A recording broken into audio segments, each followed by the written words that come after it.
우리가 함께 읽은 출애굽기 19장은 드디어 이스라엘 백성들이 시내산에 도착하고 하나님은 시내산 위에 강림하심을 이제 기록하고 있는 내용입니다.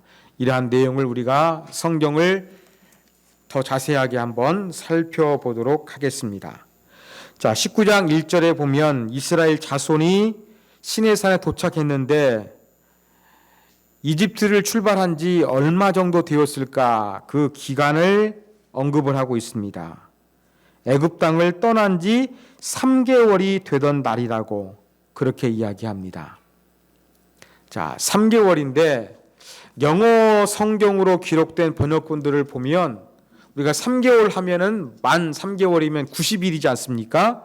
그런데 어떤 번역본은 한 달 보름으로, 어떤 성경은 2달로, 또 어떤 성경은 우리 개역 개정처럼 3달로 그렇게 기록하고 있는데 왜 이런 차이가 나는 것일까요? 자, 우리가 다시 한번 돌이켜보면 이스라엘 백성들이 이집트를 떠날 때에는 그 달을 정월로 삼아라 그렇죠. 하나님께서 그때가 1월 14일이었습니다. 그런데 3개월이 됐다.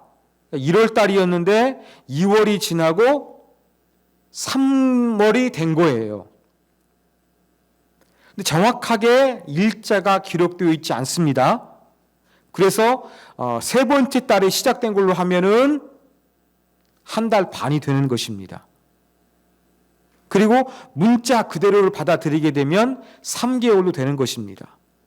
그런데 많은 성경을 해석하는 학자들은 약 2달 정도 되었을 것이다. 그렇게 추정을 합니다.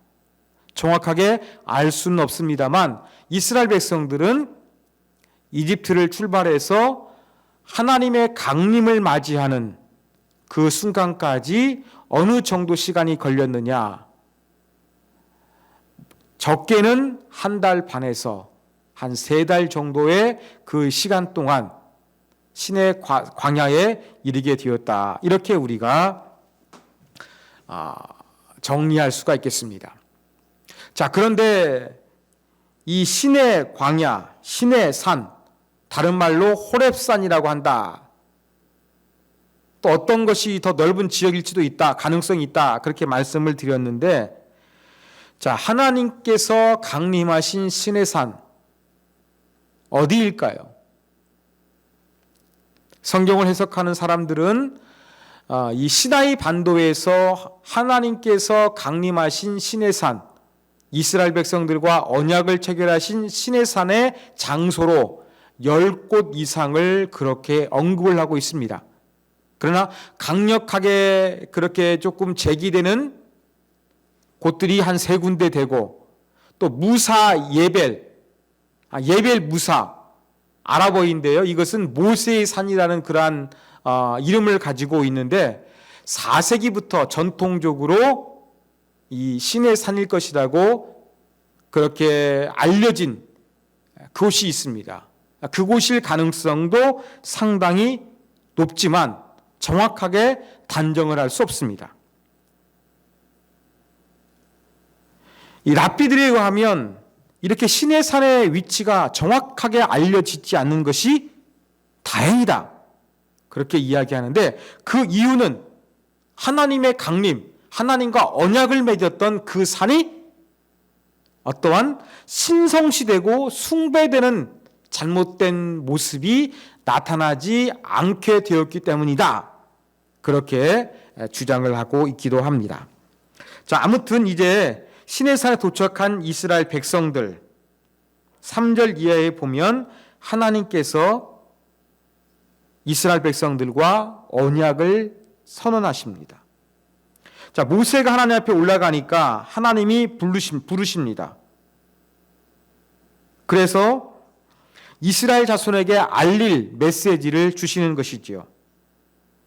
4절에 보면 먼저 하나님께서 언약을 맺기 전에 지난 날 동안 어떤 일이 있었는가 간단한 회고가 기록되어 있습니다. 애굽 사람에게 어떻게 행하였음과 내가 어떻게 독수리 날개로 너희를 업어 내게로 인도하였음을 너희가 보았느니라. 하나님께서 지금 시내산까지 이스라엘 백성들이 도착할 수 있도록 인도하신 과거의 역사를 회고하는 내용이 담겨져 있습니다. 이 중에서 하나님께서 이스라엘 백성들을 어떻게 인도하셨느냐? 독수리 날개로 업어서 내게로 인도했다. 마치 하나님께서 이 시내산에서 이스라엘 백성들을 기다리고 계신 것처럼 그렇게 표현을 하고 있습니다. 독수리는 우리가 이 부분을 해석할 때에 독수리가 이제 막 성장해가지고 날기 시작할 때에 이 날다가 힘이 없고 잘 못 날게 되면 어미 독수리가 그렇게 날개를 펼쳐가지고 그 새끼 독수리를 보호한다. 이렇게 지금 4절에 있는 독수리 날개로 업어 인도했다는 것을 해석을 많이 합니다. 저도 그러한 설교를 했습니다.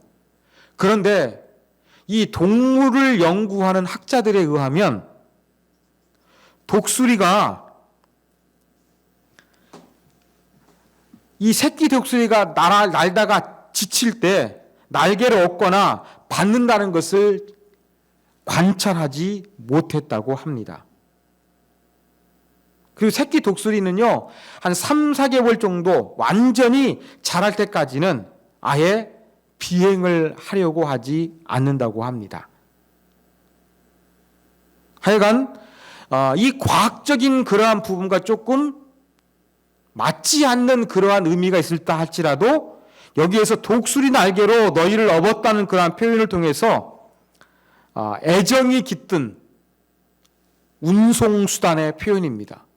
이스라엘 백성들이 이집트에서 지금 시내산에 이르기까지 하나님께서 그렇게 잘 도착할 수 있도록 모든 것을 계획하시고 진행하시고 실천하셨음을 하나님께서 강조하신 것입니다. 자, 그러면서 이제 5절에서 하나님께서 이스라엘 백성들에게 이제 언약을 체결하시려고 하는데, 그러면서 언약을 잘 지키면 너희 가운데 어떠한 축복이 있을 것인지 그것을 이제 말씀하십니다. 자, 첫 번째, 모든 민족 중에서 내 소유가 되겠고 하나님의 소유가 될 것을 이야기합니다. 여기에서 소유는 히브리 말로 서큘라라고 합니다. 보물, 보배라는 뜻을 가지고 있습니다. 제가 가지고 있는 소유물 중에는 값진 것도 있습니다. 결혼식 반지, 폐물도 있습니다. 그러나 제가 가지고 있는 것은 낡고 오래되고 고장나고 못 쓰는 소유도 많이 있습니다.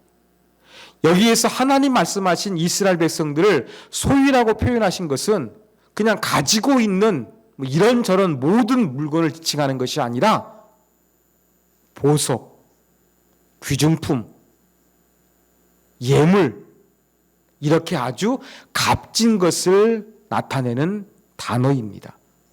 그래서 하나님의 소유가 된다는 것은 그냥 가치도 없는데 소유권자, 주인이 하나님이란 이야기가 아니라 나의 소유가 된다는 것은 하나님의 값진 보배가 된다는 그러한 하나님의 축복의 말씀입니다.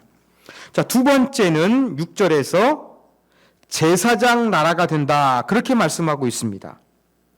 여러분, 제사장은 하나님과 이스라엘 백성들 사이에서 다리 역할을 했던 사람입니다. 이스라엘 백성이 제사장 나라가 된다는 것은 하나님과 열방 사이에서 열방을 하나님께로 인도하며 경우에 따라서 열방을 향해서 하나님의 말씀을 선포하고 알리는 이 사명을 감당해야 한다고, 감당하는 축복을 하나님께서 말씀하셨습니다. 그리고 6절 그 다음으로 언급하고 있는 것은 거룩한 백성이 된다라는 그런 표현입니다. 거룩한 백성은 바로 이스라엘 백성들의 삶이 어떠해야 되는지를 규정해 주고 있습니다. 하나님은 거룩하신 분인데 그 거룩하신 하나님을 따라 이스라엘 백성들도 삶 속에서 거룩함을 행해야 하겠다는 것입니다. 아까 하나님의 소유가 된다고 그랬습니다. 이건 그들의 존재나 신분을 이야기하는 거예요. 아주 값진 존재가 된다는 것입니다. 근데 그들의 사명이 바로 무엇입니까? 제사장 나라, 하나님과 열방 사이에서 제사장과 같은 역할을 하는 것입니다. 그런데 이렇게 하나님의 값진 보물로서 제사장 역할을 하는 이 사명을 감당하기 위해서는 어떻게 살아야 되겠습니까? 생활 방식이 어때야 되겠습니까? 거룩한 삶을 살아야 된다. 이것을 하나님께서 말씀해 주고 있는 거예요. 자, 언약을 맺으면서 이 언약 가운데 순종하게 되면 하나님의 값진 보물이 되고 하나님의 귀한 사명을 받고 하나님처럼 거룩함을 드러내는 그러한 축복된 삶을 살게 될 것을 하나님께서 말씀하신 것입니다. 자, 이러한 언약에 대해서 하나님 언급하시자 모세가 다시 산에서 내려옵니다. 사람들에게 하나님이 행하신 말씀을 전해주겠죠. 그러니까 8절에 보니까 우리가 하나님 말씀에 순종해서 언약에 순종해서 하나님의 백성으로 살겠습니다. 이렇게 반응했습니다. 자, 이러한 백성들의 반응을 다시 모세가 하나님께 보고를 하지요. 그러자 하나님께서 이제 모세에게 다시 말씀하십니다. 그런데 어떻게 이제 말씀하시느냐? 내가 빽빽한 구름 가운데서 말씀하신다는 거예요.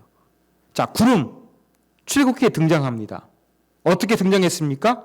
이스라엘 백성들을 보호하는 구름 기둥이었습니다. 그런데 그러한 단순한 기둥이 아니라 빽빽한 구름에서 훨씬 어떤 신비한 하나님의 임재를 나타내고 웅장한 그러한 모습을 통해서 하나님께서 강림하실 것을 말씀하시죠. 그러면서 구름 가운데서 하나님께서 내가 모세 너와 말하고 백성들로 듣게 하겠다. 그렇게 말씀하시는 거예요. 그래서 하나님께서 선택하신 모세가 하나님에 의해서 리더십을 발휘하는 자임을 분명하게 알게 하는 그러한 계획도 하나님께서 밝히셨습니다.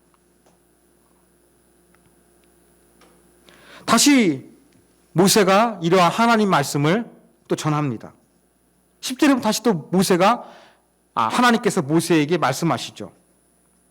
그러면서 11절에 보면 하나님께서 3일 뒤에 내가 신의 산에 강림할 것이다.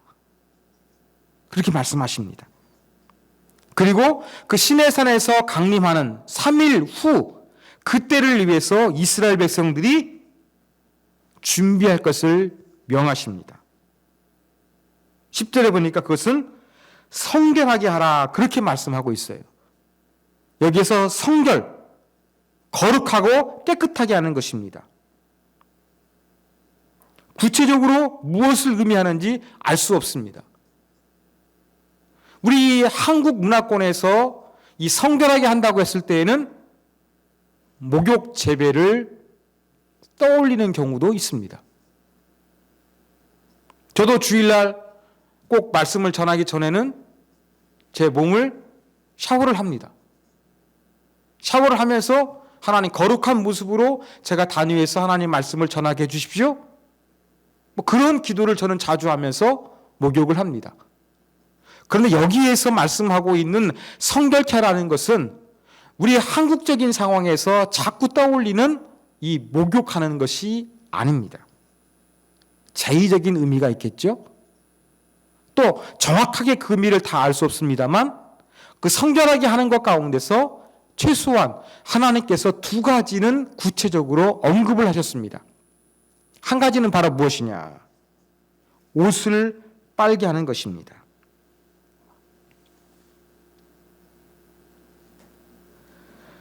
그 다음에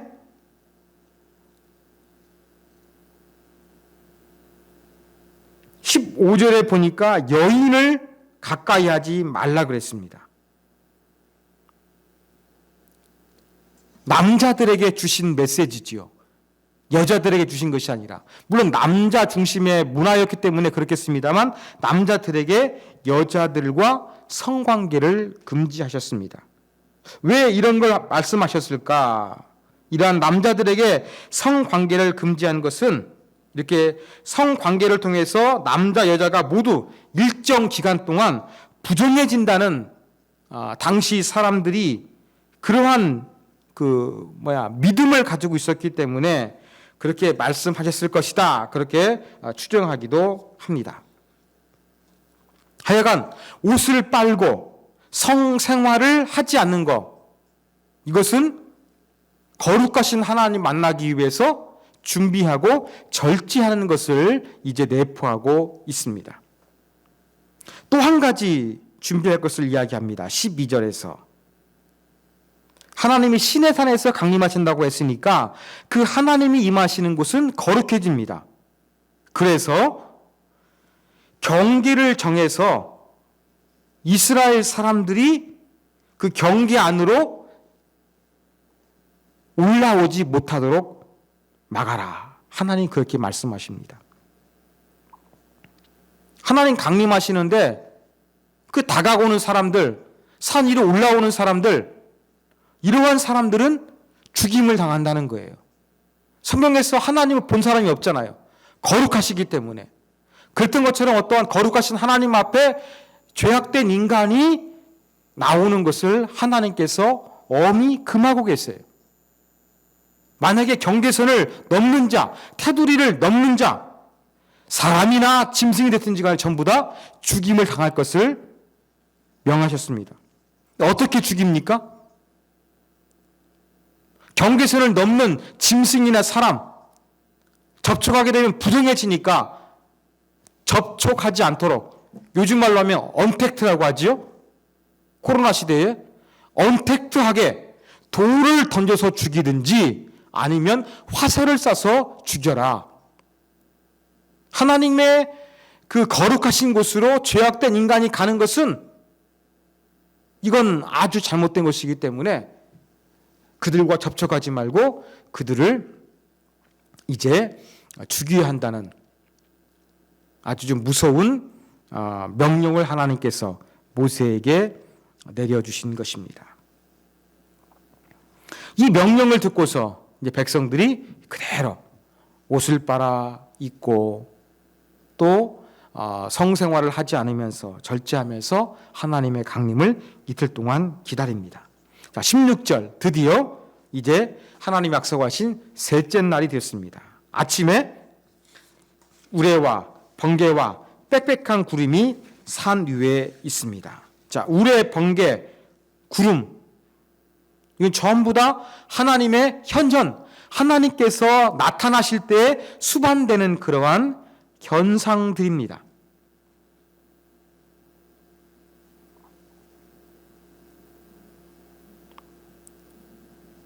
우레와 번개의 빽빽한 구름, 이러한 것들을 통해서 하나님이 임하셨다는 것을 분명하게 보여주고 있습니다. 자, 그런데 이렇게 하나님께서 나타나신 기록들을 보면 고대 근동에서 신들이 나타났을 때의 기록들과는 조금 다릅니다. 고대 근동의 종교들에서 그 신들이 나타날 때는 해, 달, 어떠한 개천, 강, 이런 것들이 인간이 살아갈 때 가장 중요하고 유익을 주는 자연 현상들입니다. 고대 근동에서 어떤 신들이 나타났다 했을 때에는 이렇게 인간에게 좋은 자연 현상을 수반하게 되는 경우가 많이 있습니다. 그런데 하나님께서 나타나실 때에는 어떻습니까? 우레, 번개, 구름. 조금 무섭고 두렵게 하는 자연 현상들이 수반되고 있다는 것에서 차이가 있습니다. 이러한 가운데 큰 나팔 소리가 울려 퍼집니다. 여러분, 자연 현상도 두려움을 주는데 나팔 소리까지, 음악까지 무서우면 이스라엘 백성들은 큰 두려움을 느낄 수밖에 없었을 것입니다. 이렇게 하나님께서 드디어 강림하셔서 이스라엘 백성들과 만나십니다. 여러분, 성경을 보면 하나님께서 구약시대에 여러 차례 그렇게 나타나셨어요. 현현하셨어요. 그러나 이 시내산처럼 모든 이스라엘 사람들 앞에서 나타나신 것은 유일하신 사건이에요. 하나님이 나타나시되 특별한 사람들에게만 나타나는 경우가 많이 있는데 모든 이스라엘 백성들에게 나타나신 모습은 여기가 유일합니다.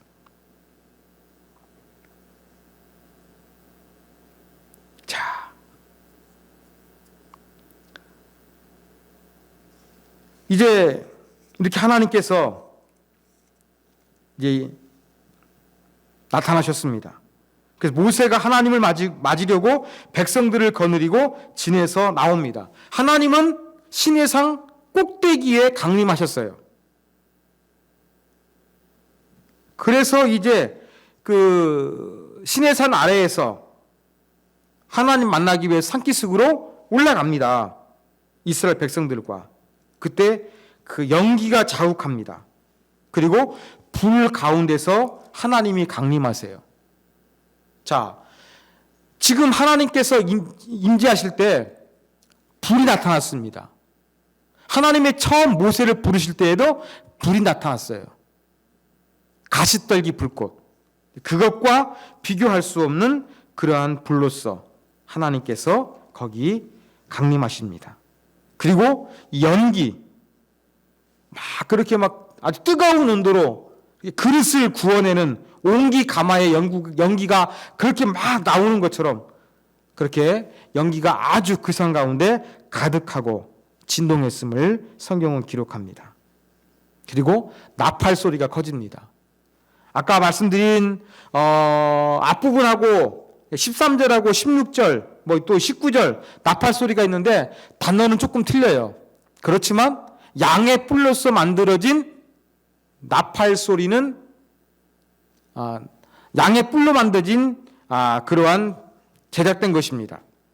근데 이렇게 다양한 음소리를 낼 수 있는데 멜로디가 되지 않아요. 그래가지고 뭐 전쟁이나 그 예배의 신호로서 이 나팔은 사용됐다고 합니다.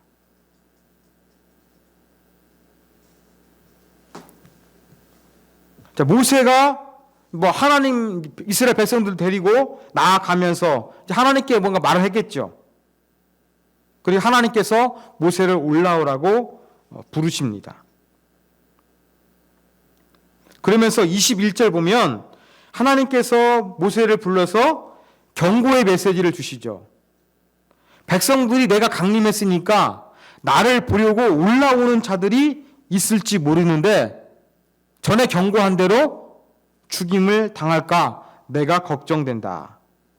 라는 부분들 다시 한번 하나님께서 죽임을 당하지 않도록 다시 이스라엘 백성들에게 단단히 경고해라. 이것을 하나님께서 명령하셨습니다. 22절은 또 한 가지.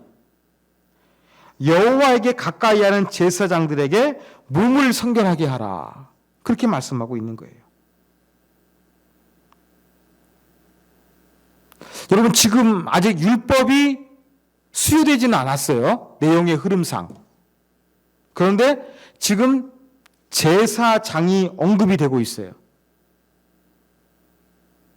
이것은 그래서 후대의 것을 반영한 것이다. 그렇게 해석한 사람도 있습니다만 어떤 사람은 여기서 말하는 제사장은 우리가 알고 있는 아론 계통의 제사장이 아니라 하나님의 소유를 나타내는 첫 번째 태어난 사람들을 의미할 것이다. 그렇게 이야기합니다. 여러분, 애굽에서 10가지 재앙 가운데 초태생의 죽음이 있지 않았습니까? 처음 나온 것은 하나님 것이라고 했거든요. 그러한 의미에서 여기에서 22절에서 말하고 있는 제사장은 어떤 초태생들이 하나님의 소유이기 때문에 그러한 의미에서 제사장으로 표현했을 것이다. 그렇게 해석하는데 상당히 일리가 있는 것으로 보입니다. 그들도 거룩하게 해야 됩니다. 더 특별히 일반 백성들보다.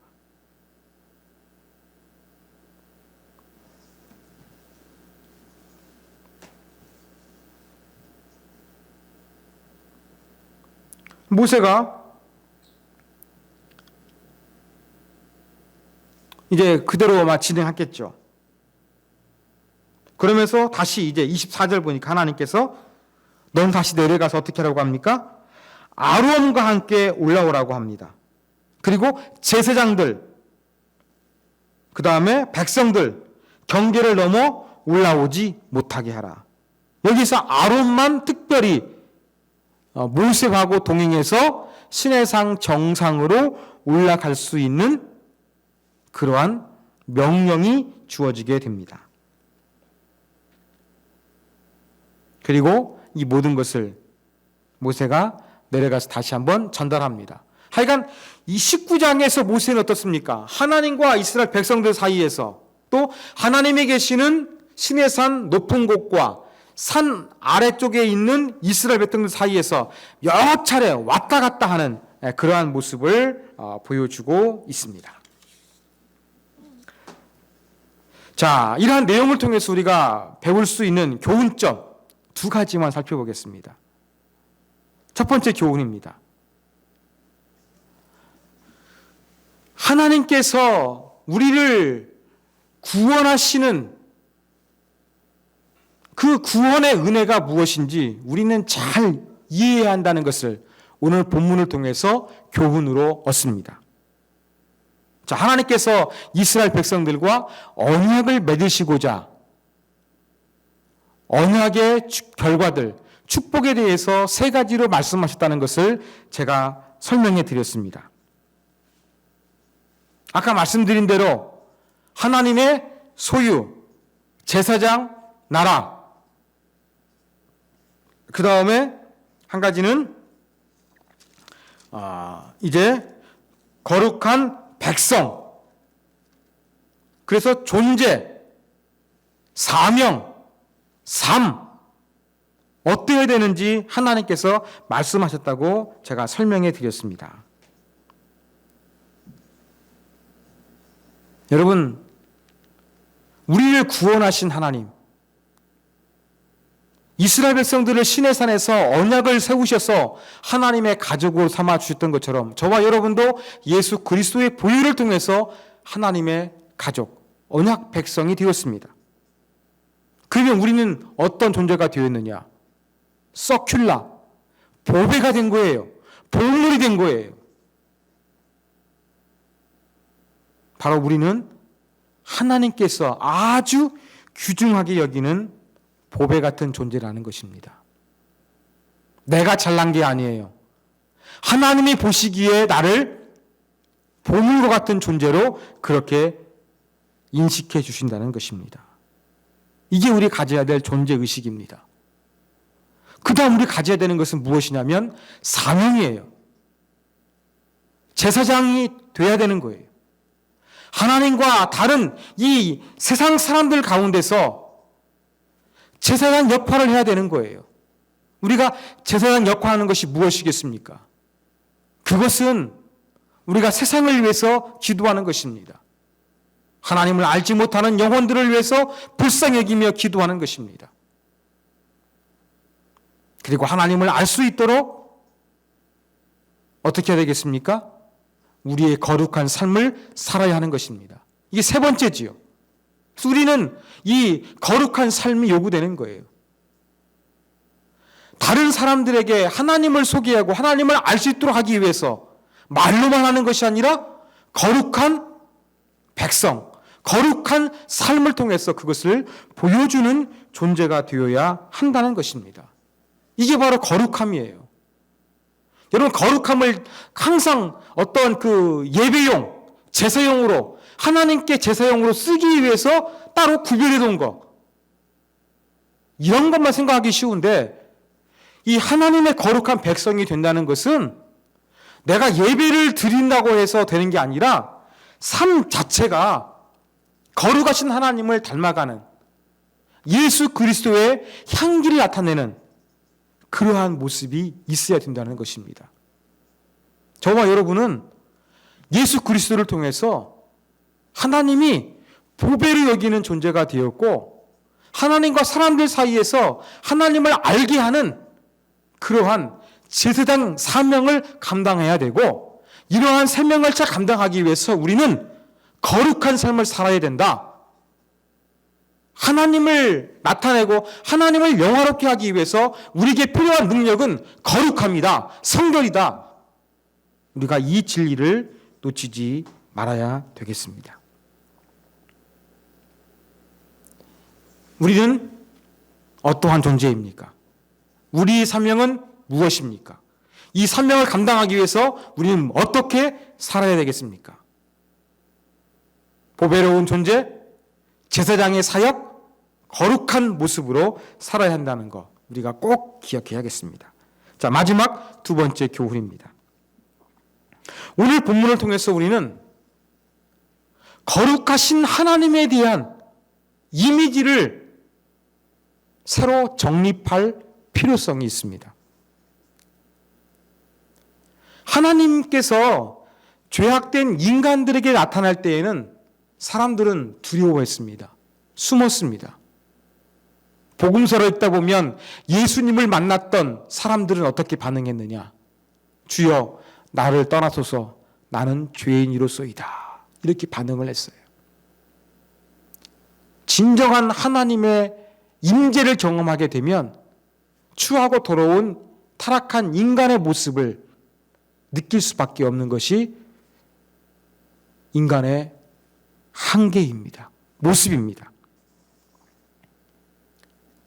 오늘도 보면 이 거룩하신 하나님 나타나니까 어떻게 합니까? 하나님 먼저 스스로 내가 신의 산에서 임하게 되어서 원래부터 거룩한 곳이 아니라 내가 임하기 때문에, 강림하기 때문에 신의 산이 거룩해진다. 나의 거룩함으로 가까이 함부로 오는 자들은 죽여야 한다. 죽이되 접촉하지 않은 언택트 방법으로 돌을 던지든지 화살을 쏴서 동물이든 사람이든 죽여야 한다. 말씀하셨어요. 이건 무엇입니까? 하나님의 임재가 두려움을 두는 것처럼 그렇게 느껴지게 합니다. 사실입니다. 그러나 그것만이 전부가 아니에요. 자, 우리가 기억해야 될 구절은 바로 21절입니다. 여호와께서 모세에게 이르시되 내려가서 백성을 경고하라. 백성이 밀고 들어와 나 여호와에게로 와서 보려고 하다가 많이 죽을까 하노라. 하나님은 거룩한 분이라 인간이 함분할 수 없는데, 하나님이 신의 산에서 강림하시니까 이스라엘 백성들이 어떻게 반응하는 거예요? 강림하신 하나님을 보기 위해서 밀려올 것을 하나님께서 염려하고 계신 거예요. 그래서 죽임을 당할까? 하나님께서 경고의 메시지를 주신 거예요. 자, 그렇다고 한다 그러면 하나님은 거룩하신 분인데 하나님의 임재할 때 인간은 두려움을 느끼는데 완전히 무서워서 벌벌 떠는 공포가 아니라는 겁니다. 하나님의 거룩하심은 인간을 가까이 오게 하는 그러한 거룩함이 있는 거예요. 너무나 무섭고 너무나 어미로워가지고 가까이 하기에는 너무 먼 당신이 아니라, 하나님은 거룩하시지만 하나님이 강림하시니까 그 하나님을 향해서 사람들이 자꾸 가까이 가게 되는 그러한 끌림을 만들어내는 하나님의 거룩함이 있다는 것입니다. 하나님은 이러한 것들을 예방하기 위해서 단단히 이스라엘 백성들에게 경고하라고 말씀하셨어요. 자, 이런 걸 볼 때에 동전의 앞뒤면이 있는 것처럼 여러분, 하나님의 거룩하심에는 두 가지가 있는 거예요. 너무나 우리가 죄악된 존재, 하나님은 지극히 거룩하신 분이기 때문에 함께 할 수 없고 함분할 수 없는 그러한 두려움이 우리 가운데는 분명히 있다는 것입니다. 그러나 멀리 도망가게 하는 두려움이 있는 것이 아니라 하나님은 거룩하시지만 또 죄악된 우리 모습 때문에 뒷걸음치게 하지만 또 하나님의 거룩함은 인간을 자꾸 하나님 가까이로 끌어당기는 거룩함이 있습니다. 이게 하나님의 거룩함이에요. 우리는 이러한 하나님의 거룩함을 놓치지 말아야 되겠습니다. 하나님은 사랑이시라. 하나님의 여러 속성 중에서 사랑을 언급하지요. 기독교를 사랑의 종교라고 하지요. 이 거룩함 속에서도 사랑의 하나님 모습을 볼 수 있어야 됩니다. 그러면 여러분, 거룩하신 하나님이라 그래가지고 무서워서 벌벌 떨지 마십시오. 거룩하신 하나님은 저와 여러분을 하나님 곁으로 자석처럼 끌어당기시는 신비한 힘과 능력이 있습니다. 그러한 하나님의 거룩함을 통해서 나도 하나님 앞에 더욱더 나아가 더 깊이 있게 하나님을 만나게 되는 영적인 성장, 영적인 축복이 내게도 임하게 하여 주시옵소서. 그렇게 우리가 기도해야 될 것입니다. 이것이 바로 우리가 배울 수 있는 두 번째 교훈입니다. 자, 시내산에 강림하신 하나님의 모습, 그 모습 붙들고 우리가 같이 한번 기도의 제목 있으면 그 말씀 붙들고 우리 기도하도록 하겠습니다. 우리의 존재, 사명, 또 우리의 삶의 방식이 어떠해야 되는가? 하나님의 거룩하심 앞에 우리가 어떠한 자세, 하나님 곁으로 더욱더 가까이 나가게 되는 하나님의 거룩하심에 끌림당하는 은혜를 허락하여 주시옵소서. 같이 기도하겠습니다.